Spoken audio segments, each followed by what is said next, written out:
Hey, how's it going, guys? Welcome back to another PS5 jailbreak tutorial, part of the beginners series here. The playlist is linked in the video description, so you can see all the previous videos that I have made in this series so far, so you can get caught up. But in this video, we're going to be taking a look at how to run our PlayStation 4 games this time on a jailbreakable PS5. So we looked at PlayStation 5 game backups in a previous video, and of course game backups are essentially retail games that you own, like your own disc-based games that you dump on a jailbroken PS5 to turn them into a backup version that you can run without the original disc. In case the original disc gets damaged or lost in the future, you will still have a backup version that you can run on your jailbroken PS5. So we looked at how to do that with PlayStation 5 games. PS4 games are different. They install differently. They're actually a lot easier and more convenient to install and use compared to the methods that we have to use on PS5 games right now. So I'm going to cover the basics here, show you guys how to get them installed. We'll also go over some common problems and how to avoid them. And we'll also look at alternative installation methods like being able to install them remotely over your network connection as well. So anyway, let's go ahead and get into this here. So if we switch over to our computer, so I have a couple of games on my computer like Ghost Recon and Crash Team Racing here. So your PlayStation 4 games come in these pkg files, package files. And if you go to View, Show, File Name Extensions on Windows Explorer, you can check the file extension to make sure that your game is a .pkg file. Now, it might be compressed in like a zip archive, 7-zip archive, or WinRAR archive. You'll just need to extract it to get the package file itself. So you've got the package file here. Now, sometimes the game, the DLC, and the update can be merged into one package file. So it's just one file that you need to install. Most of the time, though, they are separated into the game, the update, and then each DLC pack has its own package file as well. So you need to install all of the package files to get the game, the update, and the DLC all installed. It's kind of like installing APK files on an Android device, where you can basically sideload these APK files to install apps onto an Android device. It's the same situation here with the PS5. You've got these package files that you install to sideload applications and games onto the console. Now, these package files need to be what's known as fake package files, which are package files designed to run on a jailbroken console. So we need to make sure we have the correct package file type. So one of the applications that can help here is PS4 Package Viewer by Elman. This is an old application, but I just like the simplicity of this application, so I do like to use this. So I'll leave this linked down in the video description. Basically, all you need to do is download it, copy it somewhere on your computer where it's not going to get deleted, and then you can take any of your package files here, right-click on them, and select the Open With option, and then choose another application. And then you want to scroll down to the bottom and choose an app on your PC, and then you want to select the PS4 Package Viewer application and find the exe file and select it and select open. And then we want to say always associate package files with this application. And now it will open this up in Package Viewer. And that means any other package files that you have for the PS4, you can just double click them now and it will automatically open them in this Package Viewer to give you the information. So if we open up the main game here, which is this package file, if I double click on this, it says it is the game package. It says it's fake, so it is a fake package, which is installable and runnable on a jailbroken PS5, which is what we want. If it said retail there, then we would not be able to run this. We also have the title ID if we scroll down. So the game, the DLC, and the update all need to be for the same title ID. So if the game has one title ID and then the update has a different title ID, it will not install the update. So we can see the title ID is CUSA02819 for this game. And then if I open up the update package file, it says it's a patch. It's a fake package file as well, which is what we want. And the title ID is also 02819. So that should work. And then again, the same with any DLC content. If I just open up one of the DLC packs, we can see it's an add-on/theme. It's a fake package file. And it's also for 02819 as well. So they should all work with each other, which is what we want. So the simplest way to install your package files is to just copy them to the root of an exFAT formatted USB drive. You can right click on the drive and go to properties and make sure the file system is exFAT. Make sure it's not anything else. If it is something else, then you can back up any data on the drive. And of course, you can right click and format it and reformat it in exFAT format and click start to reformat the drive. Then you can go into the drive here. You can see I still have my homebrew folder containing my PS5 game backups. But for my PS4 game backups, all I need to do is simply go ahead and extract the package files directly to the root of the drive. Do not put them inside a homebrew folder. Do not put them inside any folders on the drive. Just put them directly in the root of the USB drive. And then I'll do the same thing with Ghost Recon as well. I'll copy the package files directly to the root of the USB drive, including all of the DLC packs. Now, just like the PS5, backport patches are still needed to make new games run on older PlayStation 5 firmwares. It's the same with PS4 games. Luckily, it's not as much of an issue with PS4 games because, you know, any PS4 games that don't have a PS5 equivalent version, those will be usually older PS4 games that can run on pretty much any PS5 firmware anyway. And then, of course, for other PS4 games, pretty much all of the update files are already backported to work on older firmwares. So you can just install the update file, the normal update file, and it will work on a jailbroken PS5. So backports are still something to be aware of, but they're not as much of an issue as they are on PlayStation 5 games. So once we have the package files copied over to the USB drive, we can unplug the USB drive and plug it into our PS5. Again, I would recommend plugging the USB drive into one of the back USB ports or the USB-C port at the front, not the USB Type A port at the front, because that's a slower speed USB port, so the package files will take longer to install. Okay, so back on the console, we want to run the payload manager once you have the jailbreak running, and then we can run our kstuff Lite payload. Now, if you don't already have kstuff Lite installed, you can run the nano DNS payload and make sure your PS5 is connected to your network. And then you can go into the cloud repository and find kstuff Lite version 1.08 or higher and simply install it from there. Of course, I cover how to install kstuff and nano DNS in my main tutorial, which is the first video in the playlist. And now we can run kstuff Lite here to get it running on the console. We also do not need to run Shadow Mount Plus here, mainly because Shadow Mount Plus is just needed for PS5 games. All we need is kstuff in order to run our PS4 games. So now all we need to do is head over to the debug settings by going to settings, scrolling down to debug settings, game, and then we can go to package installer. And then we have our package files here. And then all the package files on the USB drive should appear in here. And you can either install all of them or select them individually to install. Now, when you install these are not running off the USB drive. They're on the USB drive, but once you install them, they will be installed to the internal SSD on the PS5. Now, if you want to install them to a different location, like an extended storage drive, like an external hard drive that you have formatted as extended storage for the PS5, or an NVMe drive that you have installed in the internal M.2 bay in the PS5 itself, then you can head back out to your settings, go to the storage settings, and go down to installation location and select PS4 games and applications and change it from the console storage to your NVMe drive or your extended storage drive. And then when you install the package files, they will be installed to that drive instead of the internal console storage. So I'm just going to install them to the internal storage. So I'll head back to the package installer in the debug settings. Now, what you'll notice if you install a game, for instance, if I install the game Crash Team Racing, you can install these package files individually just by selecting X on them, and it will start installing it, as you can see here. So we get the progress bar appearing when it is installing a regular package file. And then once the progress bar is complete, it will be finished installing and it's now ready to play.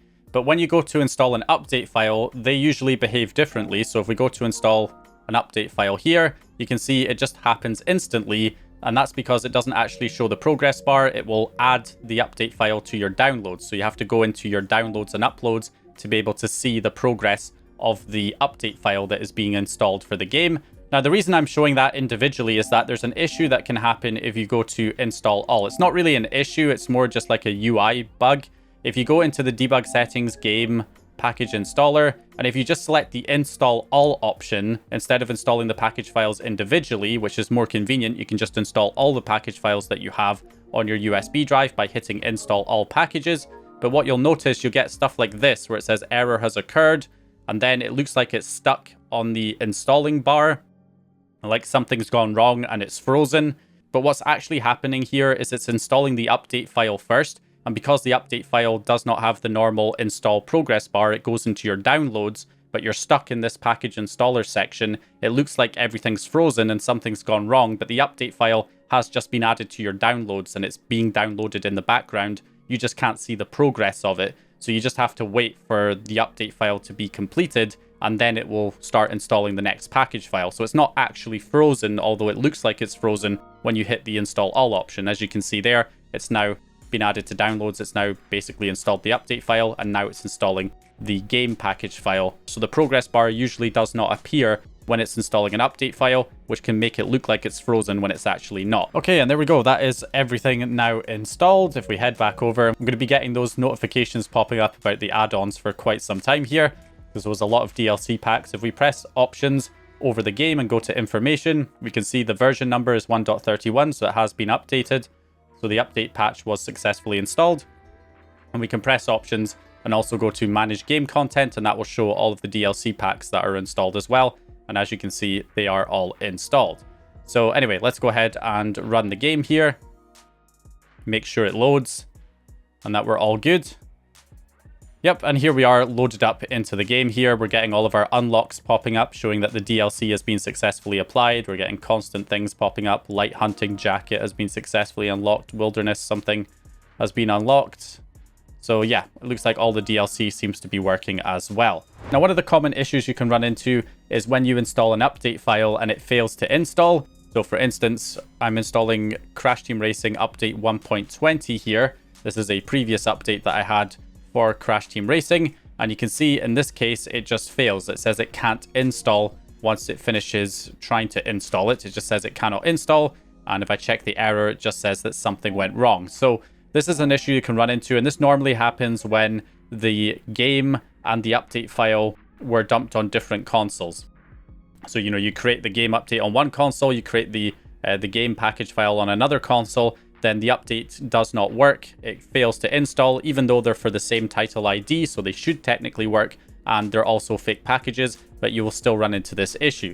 So there is a fix for this, but it involves having to basically rebuild the package. But luckily there are tools that make this pretty straightforward. So if you are running into this issue, one of the things you can try here, if we switch back over to the computer, I have the problematic update here that's not installing. We can use software like PS4 tools. I'll leave a link to this one in the description too. So all you do is extract the folder to your computer, and then you can run the install command, which is the run.cmd. So you can right click and run this as administrator, and then that will go through and install everything. So there we go. It should all be installed. And once it's installed, what we can do is go back to our package file.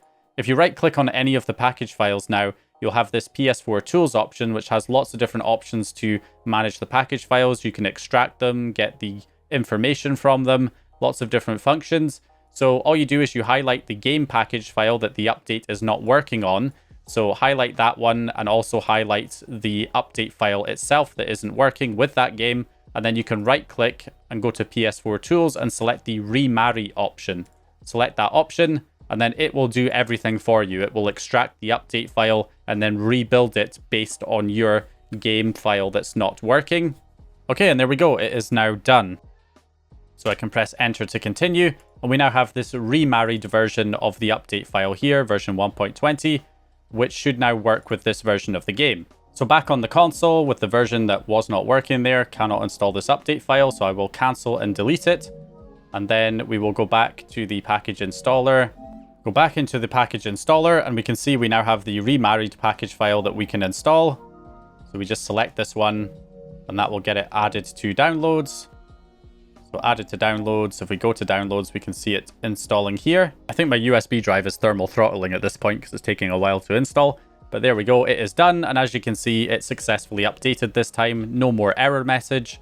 If we check our information, it is updated to version 1.20. We'll make sure it actually runs here. And there we go, the game is running. Fantastic. So yeah, there we go. That is basically how you get your games installed and fix issues with the update not working. You can remarry the update file to your version of the game, as long as, again, it still needs to have the same title ID and be a fake package version, both the update and the game, in order for it to work. So if you want to install your package files remotely over the network connection instead of installing them off a USB drive with the package installer, you can either use Elf Arsenal, although it doesn't seem to be working right now. There is a package installer built into Elf Arsenal that can install your package files remotely, but it just seems to fail at the moment with the current version that's available right now. At the time I'm recording this video, I'm sure it will be fixed in an update, but right now it doesn't seem to be working. Once it is fixed, that would be a good option. But for now, what I would recommend using is PS5 Upload. So you can basically download this. It supports many different platforms. You've got Android, Linux, Mac OS, and Windows. So the Windows x64 version is here that you can download, and you also need to download the payload that goes along with it as well. Now you can get your IP address for the PS5 by heading into the settings, going to System, System Software and Console Information, and note down the IP address there. And then we can open up the PS5 upload software, and in the connection tab, we can enter the PS5's IP address in that box, and then click the button to bring up the PS5, which will send the payload over and get connected. Now you can also run the payload directly on the console with the payload manager if you copy the payload file to the root of your USB drive, plug that USB drive into the PS5, and then on the PS5, we head into the settings on the payload manager, make sure scan USB payloads is ticked, and then go to manage payloads, scroll all the way down to the bottom, and then you have PS5 upload, and you can move it or copy it to the internal storage, and then you'll have the payload available in the dashboard on the payload manager that you can load to get the payload running. So once you have the payload loaded on the console, it should be connected on the console itself. So in the connection tab, you should see everything lighting up green here, showing that the payload is running and that the application is connected to the PS5. So from there, we can then head into the install package option. And in the install package option, we want to make sure we have both of these options ticked here. So make sure they're both ticked. And then down at the bottom, we have our package file. So I can take a package file like PT here and then just drag it in. So drag in any of your fake packages and it will start uploading them to the console, as you can see here. And then once it is done, it does go black screen. It has to kind of refresh the UI whenever you install a package file on higher firmwares. So this is just part of the installation process. Once it returns back to the dashboard again, we can see it gets added to downloads. I can check my downloads and I'll see that it is being transferred over or is being installed here. So if we go to uploads and downloads, we can see it there. It's finishing the installation and now it is ready to play. So that's how you can also send your package files over your network connection instead of installing them off a USB drive. But installing them off a USB drive is generally faster and more reliable than using any kind of remote package installer. There are lots of other ways to install your PlayStation 4 games. There's homebrew applications that you can use, certain applications that make it easier to install them. The reason I didn't cover those is that a lot of those methods allow you to just download games for free, which is obviously something I cannot show or endorse here in this video for obvious reasons. So that's why I take more of a manual approach, showing you guys how to install your PlayStation 4 game backups. Anyway, that's going to basically do it for this one. Hope you guys enjoyed this one or found the information useful. Remember, the playlist is linked down in the video description that has all of the videos I've made in this series so far. So keep an eye on the playlist for any new videos that I upload in future. So that'll do for this one. Hope you guys enjoyed this video or found the information useful. If you did, please leave a like and subscribe. And as always, I will hopefully see you guys in the next one.